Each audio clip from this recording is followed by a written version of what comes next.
The Lakers won free agency, and we should be very excited about this upcoming season. Rob Pelinka deserves all the praise in the world. So let's talk about the roster. Since the end of last season, Rob Pelinka has stressed the importance of continuity and retaining their players, and that's what they did. Arguably the most important was Austin Reaves, and they got him for a great deal, locking him for 4 years and $56 million.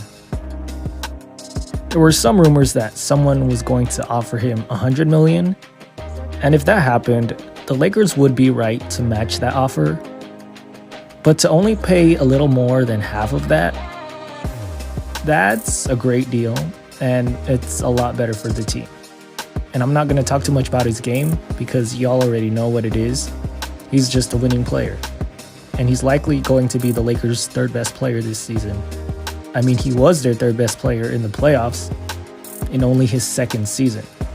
He's only going to get better in year 3, with another year under his belt, getting more comfortable playing with his teammates, and he'll even get some experience playing with other young stars in the World Cup. And for the Lakers to only pay roughly $14 million a year for your third best player, that's a bargain. Now, the next most important player to re-sign was probably Rui Hachimura.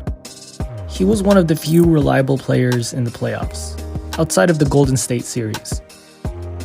Unlike Austin Reaves, he declined to play in the World Cup in order to work on his game and focus on the upcoming season, which is good because there's still room for improvement. But he's already solid on defense, great on offense, one of the best on the team at creating his own shot. I think he'll find a more consistent role this season, and hopefully he continues to improve. Now, one of the more polarizing players, D'Angelo Russell. The Lakers did the absolute right thing in signing him. And what they're paying is a bargain compared to other starting point guards. Y'all are letting his bad Western Conference Finals make you forget that he was really good up until that point. Now, part of being great is showing up in the big moments, and he didn't. He absolutely crumbled. But the Lakers took that into account, and as a result, they didn't give him a max contract like the previous contract he was on.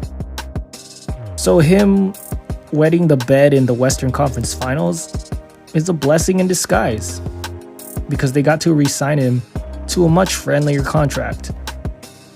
Everyone knows he's not a great defender, but as a result, if his shot's not falling, then he becomes unplayable. And that's likely still going to be an issue in the future. So you need someone that can play on both sides of the floor when that does happen. Which brings us to our next player, Gabe Vincent, the biggest new signing of the Lakers. They used their mid-level exception on him, and I can see why. He had a great playoff run starting for the Heat. He was good in the finals, and most importantly, he can't be played off the floor like D'Lo because he's solid on defense and he's solid on offense. He can space the floor. Exactly what you want from your point guard, particularly one that plays with LeBron James. Just a reliable player. He's not as good as D'Lo offensively, but definitely much better on defense. So he won't be played off the floor, and he's proven that he can show up for the big moments. He essentially replaced Dennis Schroeder. Now, I do think Vincent is the better player, definitely the better value, with a better contract, and he's younger. But the only downside is Vincent is not much of a threat around the basket. And that was a skill Schroeder provided, the ability to get to the rim, and this allowed for drive-in kicks. Now, with Schroeder gone, the Lakers don't really have that threat, at least from the guard position. Maybe Austin Reaves can be that guy. Hopefully LeBron can still do it.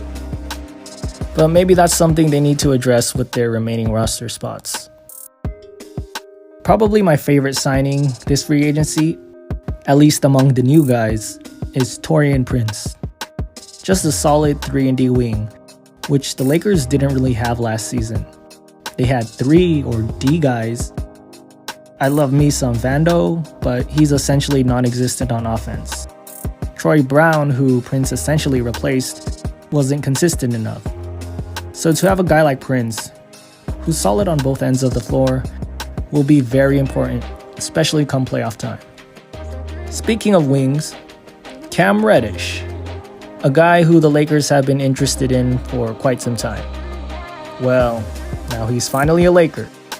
And I know many of us wanted him on the team back in the day, but that's when we were down bad and had no wings at all. But now we have a lot more quality wings. So we need to temper our expectations of this guy. Sure, he's a former lottery pick. He has the physical tools. But there's a reason he's been passed around by so many teams and is only getting a minimum contract. But who knows? Maybe he's able to revive his career on the Lakers like Malik Monk or Lonnie Walker to an extent. Jackson Hayes is a young, athletic big man that can be a lob threat. That's pretty much it. He definitely has some upside and could still improve. But as of right now, I think he's just a backup by default because the Lakers don't really have any other centers other than him and Anthony Davis. So they need to get a more reliable big. Ideally one that could potentially start alongside AD. Not necessarily every game, but games when you're facing teams like the Nuggets or Sixers, teams with dominant centers that you'd rather not have AD expending all his energy guarding. The Lakers still have a couple roster spots, so they could sign a couple guys. I do think they leave a roster spot open like they have done the past couple of years, but I think their priority should be to sign another reliable big. They could potentially bring back Mo Bamba, maybe Tristan Thompson, Wenyen Gabriel, or some other guy. And they actually do have the bird rights for Malik Beasley, but we'll see what next moves they make. But overall, this was a great offseason for the Lakers. They were able to add talent to a team that already made it to the Western Conference Finals. They addressed a lot of the weaknesses of last season's team, filled in those gaps, and retained a majority of the core that did find some success. And now with their experience together and a full training camp ahead, and hopefully a lot of rest and recuperation, I think this team will be a lot better. And we as fans have so much to be excited for.